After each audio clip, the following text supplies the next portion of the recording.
Hello, and thanks for joining Prism English. Today, I'm going to tell you a story.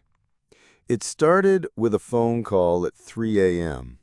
No name, no message, just a number on the screen.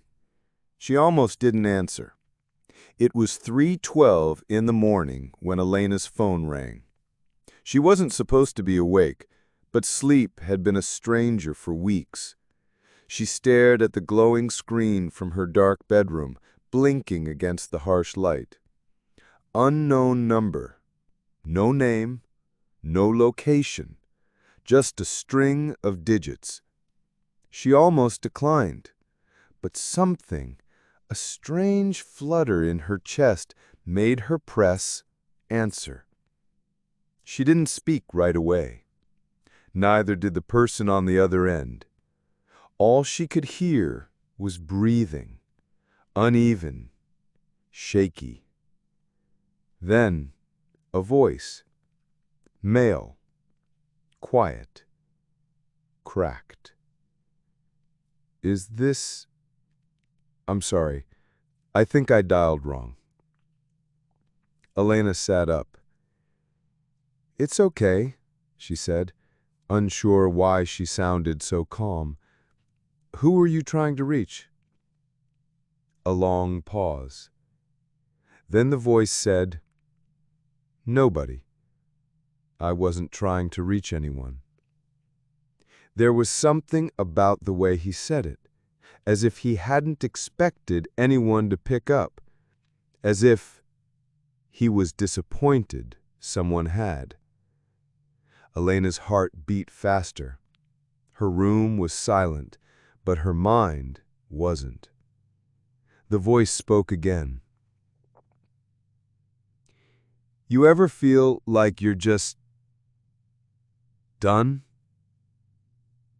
Elena swallowed. I'm sorry? Never mind, he said quickly. This was stupid. I'm sorry to bother you. The line clicked, disconnected. Elena sat there, staring at the screen. The call had lasted 41 seconds. She should have gone back to sleep, but instead, she hit redial. It rang once, twice, 3 times. Then, he picked up. What are you doing? The voice said, startled. You called me, Elena said gently, and I think you needed to talk. He said nothing. She took a breath. I'm Elena. I'm 26. I live in Chicago. I can't sleep, and I just answered a call I wasn't supposed to. But I did, so maybe that means something. Silence again. Then softer. My name's Daniel. And so it began. For the next hour, Daniel talked. Not fast, not loud, just words, leaking from a place he hadn't opened in years. He didn't tell her everything, not yet, but he said enough. That he was tired, that he'd made mistakes, that something had happened last year and he couldn't forgive himself. Elena didn't ask what. She just listened. When the call ended, it was 4:23 a.m. Before hanging up, Daniel said, I wasn't calling anyone.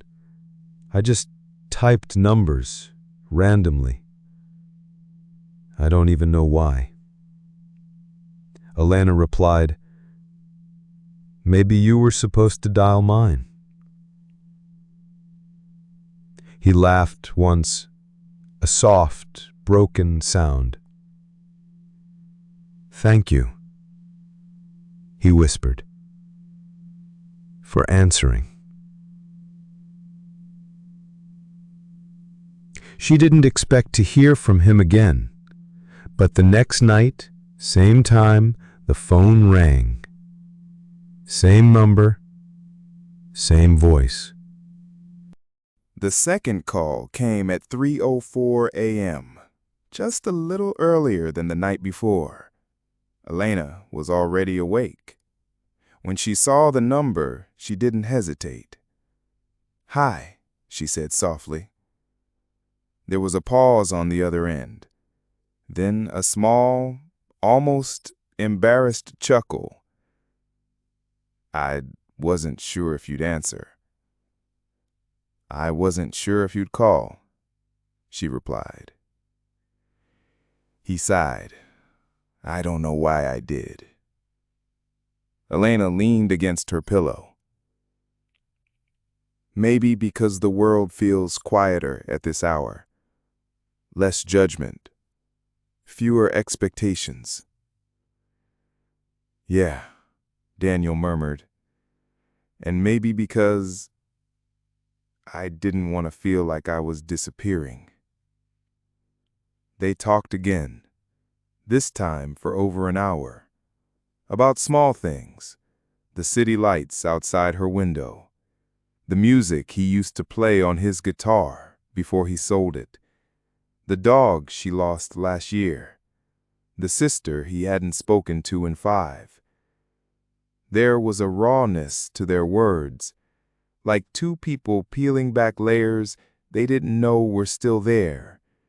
And somehow, in the darkness of the night, they felt less alone. At 4:26 a.m., he said, "You know, you might be the only person I've talked to this long in years." And Elena answered, "Then I'm honored, and also a little sad for the world." He laughed again, but this time it wasn't hollow. The third night. It became a pattern. Night after night, he called. Same time, same tone. A strange rhythm that formed between two strangers connected by accident or fate. Elena never asked too many questions, but Daniel began volunteering more. He told her he used to be a paramedic, worked the night shift, saved lives, saw too many people take their last breaths. He said, "I used to be the one holding people together. Now I'm the one falling apart." Elena didn't respond with pity, only truth. "Maybe that's because you were always holding others and no one ever held you." Silence. Then a whisper. "Maybe." One night he asked, "Why are you awake at 3 a.m. every night?" Elena hesitated, then said, "My mom passed away in this apartment last year. I was holding her hand when she took her last breath. Since then, I don't sleep well." Daniel was quiet. Then he said, gently, "Then maybe you and I are both still learning how to live with ghosts." They never talked about meeting in person. It was an unspoken boundary. Their connection existed in that strange, sacred space between worlds, night and morning, loneliness and comfort, strangers and something more. The 12th call. On the 12th night, something changed. Daniel's voice was different, flat, slow, like the color had drained out of it. "I don't know how much longer I can do this." Elena's heart tightened. She sat up. wide awake now. Daniel, I don't want to be a burden. Not to you, not to anyone. You're not, she said quickly. You never have been. He didn't answer. Elena took a deep breath. Promise me something. If you ever think about doing something final, call me first. No matter what. No matter the time. Long pause. Then, okay. I promise.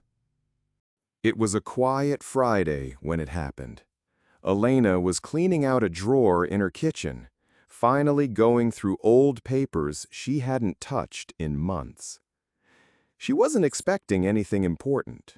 Bills, expired coupons, scribbled grocery lists, until she found an old envelope. No stamp, just her name, handwritten in blue ink. She froze.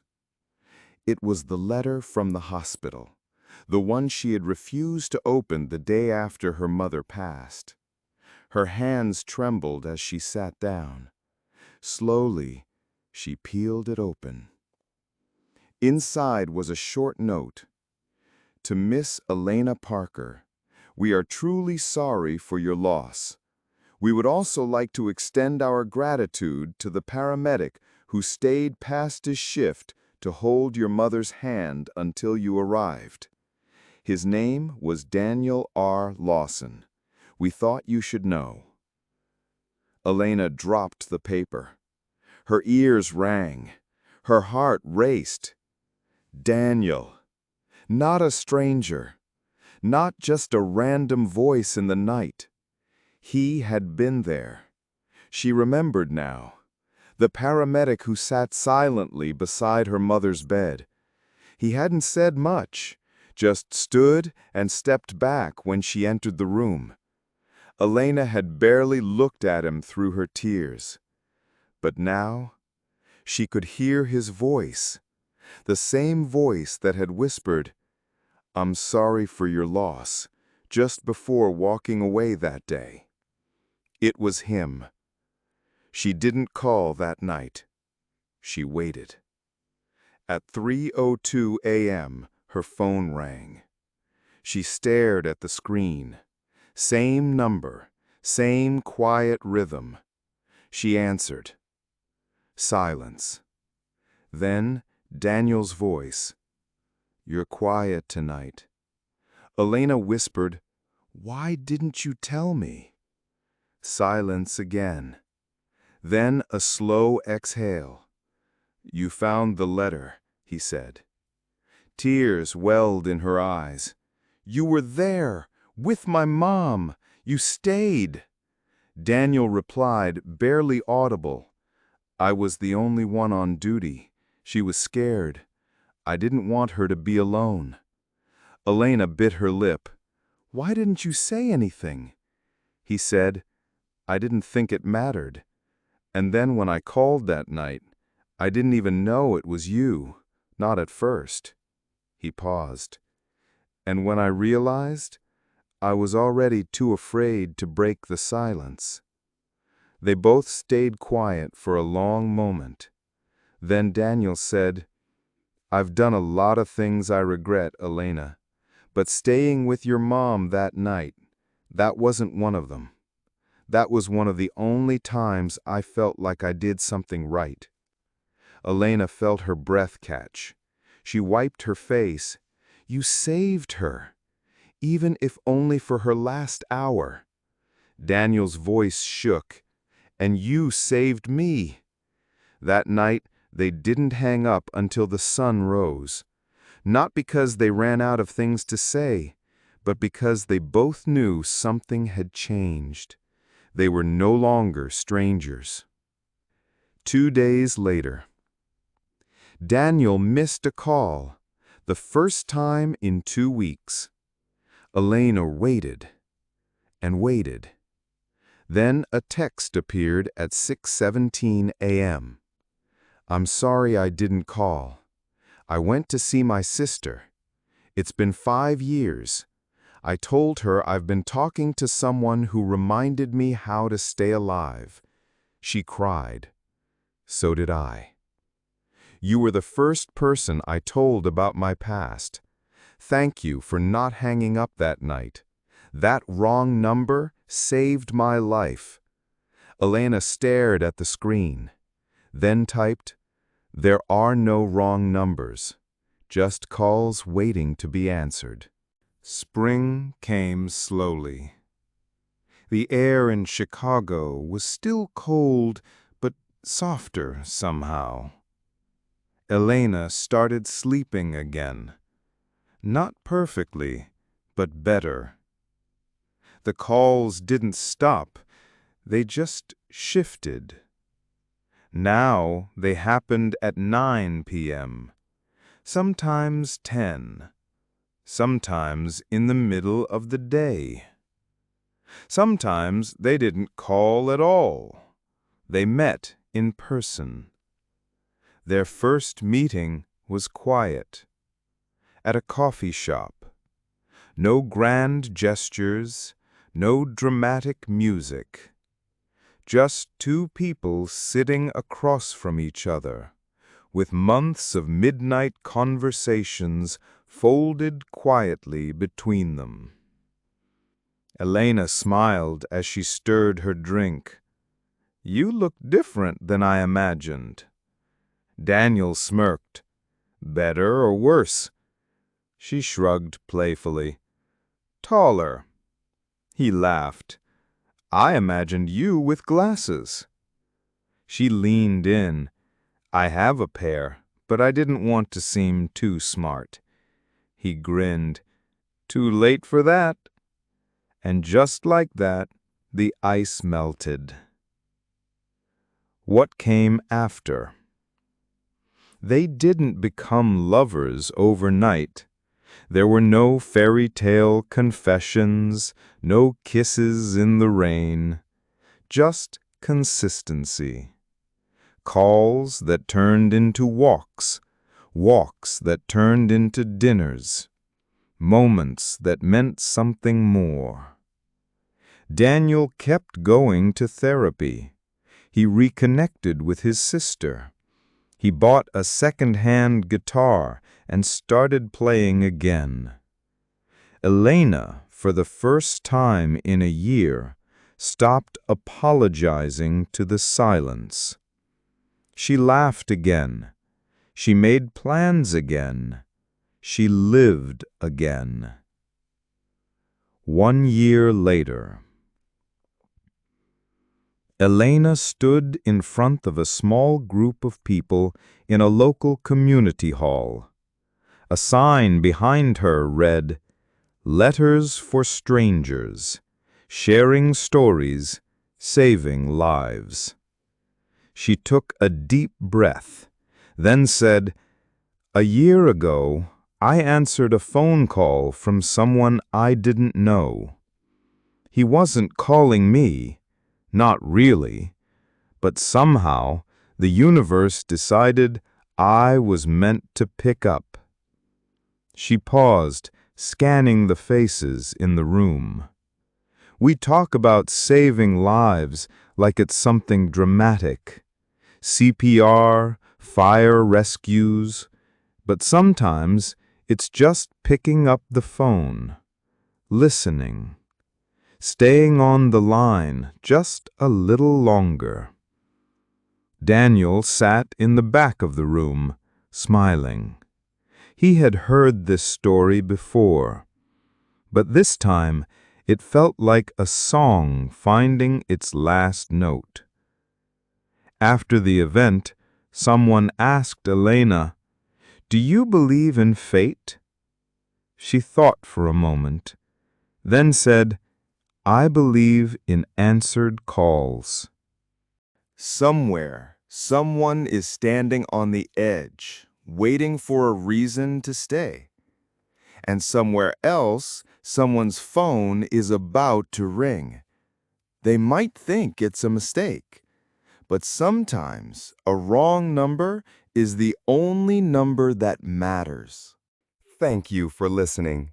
If you enjoyed this journey, don't forget to like, comment, and subscribe to Prism English. We'll see you next time, where English isn't just learned, it's lived.